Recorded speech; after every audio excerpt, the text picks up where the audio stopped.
Komnas Perempuan dan Perlindungan Anak mencatat rata-rata ada 16 perempuan Indonesia yang diperkosa. Dengan kata lain, 18.000 orang selama 3 tahun terakhir. Sayangnya, mereka bukan sekadar angka. Bisa jadi orang yang kita cinta. Yuyun salah satunya.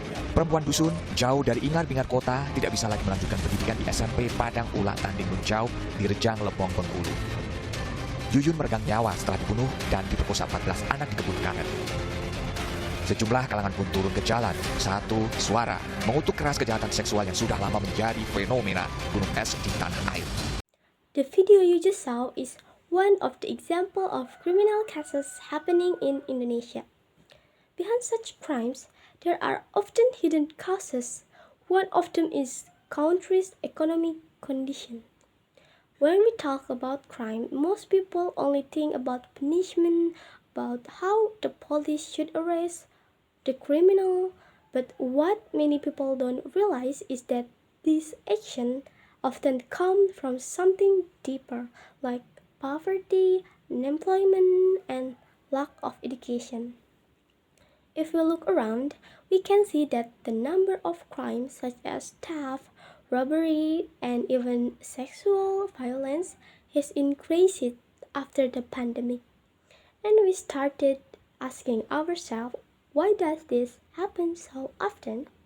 That question became the main reason why we chose our topic today. Hello everyone, my name is Siti Nurlaila and with me are Lutfhi and Pricilla. We are from Group 6 and today for our midterm presentation, our topic is titled The Impact of Economic Condition on Criminality in Indonesia. In this presentation, we want to understand how economic issues such as poverty, unemployment, and lack of education can affect criminal behavior in our society. The truth is, when the economy gets worse, people become more vulnerable. Those who lose their jobs or cannot afford their basic needs may feel desperate.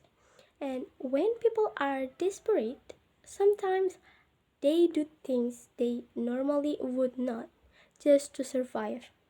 We also found that education play big roles when the people when people don't have access to proper education, especially moral or like sex education, it becomes easier for crimes to happen. Not only theft or robbery, but also sexual and domestic violence. So here I will explain about economic condition in Indonesia. Before we talk about the crimes, let's first look at our economic situation. According to Goodstat 2024, Indonesia still has around 25 million people living below the poverty line. Unemployment is about 5.3%, and inequality between rural and urban areas is growing. In rural areas, job opportunities are limited. Many people drop out of school because they need to help their families survive. This means they lose not only income but also education, which leads to fewer opportunities in the future.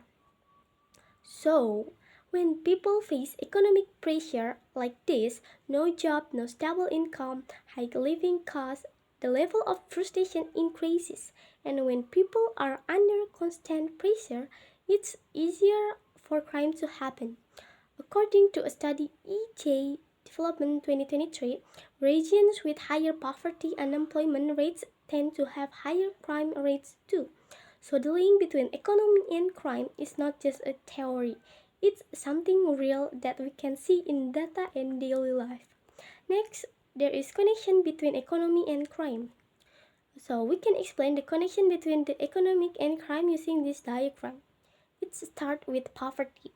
People who cannot meet their basic needs may turn to theft or robbery just to survive. Then unemployment, when people don't have jobs, they lose hope and sometimes become aggressive or violent. Next, lack of education. When people grow up without proper understanding of moral and social values, or like without sex education, it can lead to harmful behaviors, including harassment or assault. So basically, poor economy doesn't just affect our wallets, it affects our mindset and emotion too. When people live in difficult situations for too long, they can lose their sense of control and make bad choices.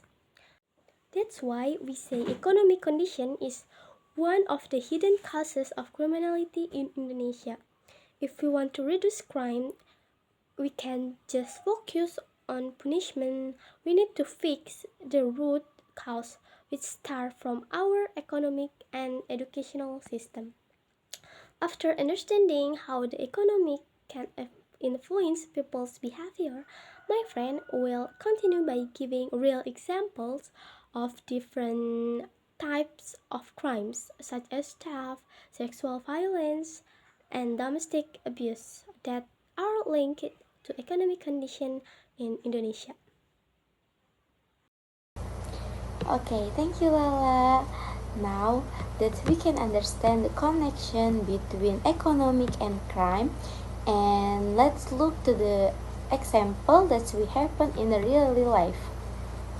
According report from Asia Development 2023, economic hardship directly influence people's tendency to commit crimes, especially theft and violence. When income is unstable, people may feel trapped and lose control. Okay, let's start with the most common theft and robbery. In many cases, the crime are committed by people, low income families who have lost their job or cannot afford basic needs. It is about greed, sometimes it's about survival.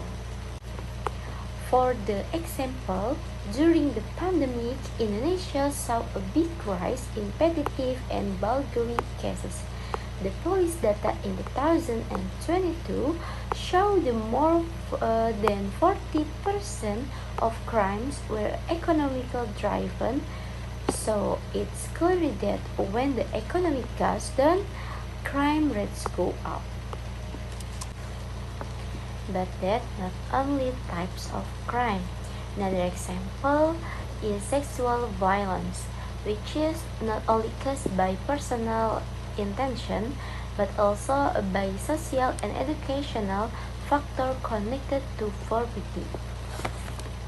Based on Kata Komnas Perempuan 2024, there were 4,159,95 cases of gender-based violence, and many of them come from low-income area.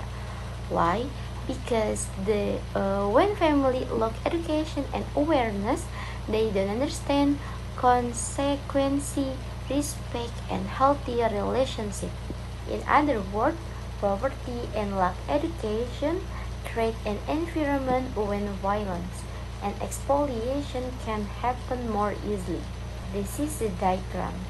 The second one, Indonesia crime rate versus unemployment 2020 until 2024, and the second one, Catahu 2024, sexual violence by social economic background. Okay, as shown in this diagram, both general crimes and sexual violence increase and employment rises. So there's a clear correlation between economic stress and criminality in Indonesia. Now that we know the causes and example, my friend will explain what action can be taken to solve this issue. Okay, thank you, Lutfi. Now, after seeing all this facts, the question is, what can we do to reduce these crimes? The answer is we must focus not only on law enforcement but also on improving the economic and social condition of our society.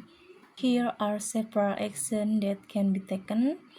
First, expand access to education, especially moral and sex education, so people understand respect, boundaries, and empathy. Second, create more job opportunities and training programs for youth in rural areas. Third, provide stronger social protection for low-income families, including health and financial support. And finally, strengthen law enforcement to ensure justice and protection for victims. When the government and society work together by empowering people economically and educating them socially, crime rates can go down significantly. In conclusion, economic conditions play a huge role in shaping criminality in Indonesia. Poverty, unemployment, and lack of education are not just social problems. They are the roots of many crimes. When people can meet their needs, they become desperate. When they don't receive proper education, they become unaware. And when they live in quality, prostitution turns into crime. To truly address crime, we must pick the system that creates it by improving of our economy, expanding education, and ensuring fairness in every level of society. Because in the end, a fair economy creates a safe society.